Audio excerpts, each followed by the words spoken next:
Hi guys, അപ്പൊ ഇന്നത്തെ lunch നമുക്ക് നെല്ലിവിളയിലാണ് കേട്ടോ. അപ്പൊ നമുക്ക് നെല്ലിവിളയിലോട്ട് പോവാം. ഞാനും അമ്മൂമ്മയും അനുവും കൂടി ഇട്ടാണ് കേട്ടോ പോകുന്നത്.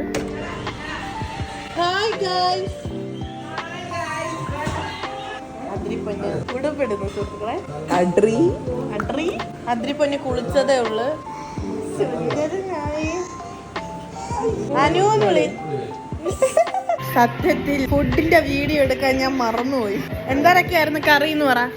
നെയ്മീൻ കറി ഉണ്ടായിരുന്നു. നെയ്മീൻ വറുത്തത്, വാള കറി വെച്ചത്, ഇന്നലത്തെ ഇരുന്നത്, ചീനി വേവിച്ചത്, ചീരത്തോരൻ, പുളിശ്ശേരി, കടുമാങ്ങ, പപ്പടം.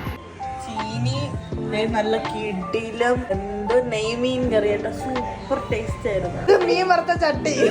ഫുഡ് കഴിച്ച് കഴിഞ്ഞ് വയറ് നിറഞ്ഞ് നമുക്ക് ട്യൂഷൻ ഉണ്ടായിരുന്നു കേട്ടോ. അപ്പോൾ നമുക്ക് പെട്ടെന്ന് ട്യൂഷന് പോകേണ്ട ആവശ്യം ഉണ്ടായിരുന്നു. അപ്പം അതിരിയുടെ പുതിയ ഡാൻസ് സ്റ്റെപ്പാണ് കേട്ടോ. പിന്നെ വീട്ടിനും കൂടെ ഉണ്ടായിരുന്നു കേട്ടോ. പിന്നെ നമ്മൾ ഇറങ്ങാൻ പോയപ്പോഴത്തേക്കും നമ്മൾ അതിരി പൊന്ന് വിടാൻ സമ്മതിച്ചില്ല. പിന്നെ നമ്മൾ എങ്ങനെയെങ്കിലും വീട്ടിൽ പോയി അതിരി വെച്ചിട്ട് സീ യു.